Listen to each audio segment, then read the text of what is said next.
গত মে মাসেই নাকি হানিয়াকে হত্যার পরিকল্পনা করা হয়েছিল। ইরানের দুই কর্মকর্তার বরাত দিয়ে সংবাদ মাধ্যম দ্য টেলিগ্রাফ এই তথ্য জানিয়েছে।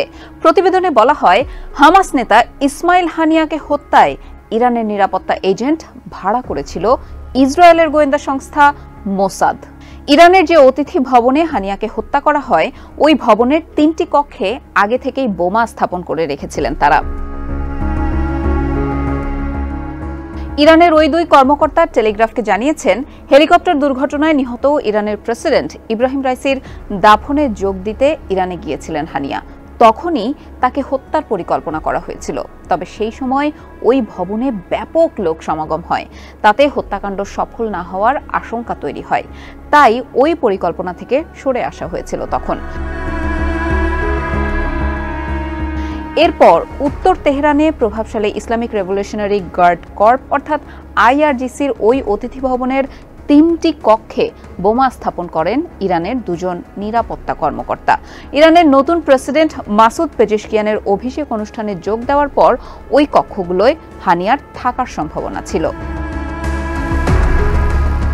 আইআরজিসির অতিথি ভবনের সিসিটিভি ফুটেজ পর্যবেক্ষণ করা ইরানি কর্মকর্তারা জানিয়েছেন, ওই দুই নিরাপত্তা কর্মকর্তা চুপিসারে মাত্র কয়েক মিনিটের মধ্যে ভবনের বেশ কয়েকটি কক্ষে প্রবেশ করেন এবং বের হন। এরপর তারা ইরান ছেড়ে চলেও যান, তবে দেশের সঙ্গে তাদের যোগাযোগ ছিল। গত 31 জুলাই পেজেশকিয়ানের অভিষেক অনুষ্ঠানে যোগ দেওয়ার পর ওই অতিথি ভবনে ওঠেন ইসমাইল হানিয়া। তখন সূত্র মারফত অভিযুক্ত দুই নিরাপত্তা কর্মকর্তা জানতে পারেন হানিয়া কোন কক্ষে রয়েছেন। এরপরই দিবাগত রাত 2টার দিকে দেশের বাইরে থেকেই ওই কক্ষে থাকা বোমার বিস্ফোরণ ঘটান তারা। এতে মৃত্যু হয় ইসমাইল হানিয়ার।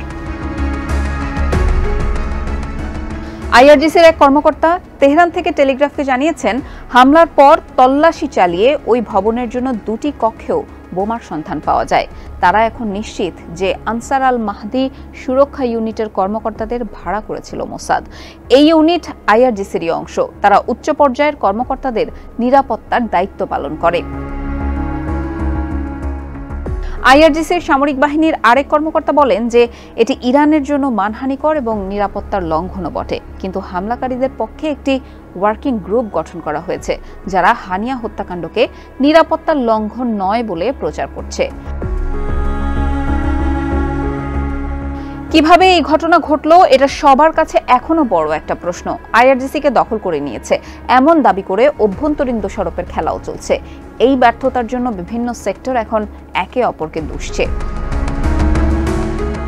এদিকে আইআরজিসি এখন হানিয়া হত্যার প্রতিশোধ কিভাবে নেওয়া যায় সেগুলোই বিবেচনা করছে বলে জানতে পেরেছে টেলিগ্রাফ। বাহিনীর প্রধানের বিবেচনায় রয়েছে সরাসরি তেল আবিবে হামলা চালানোর।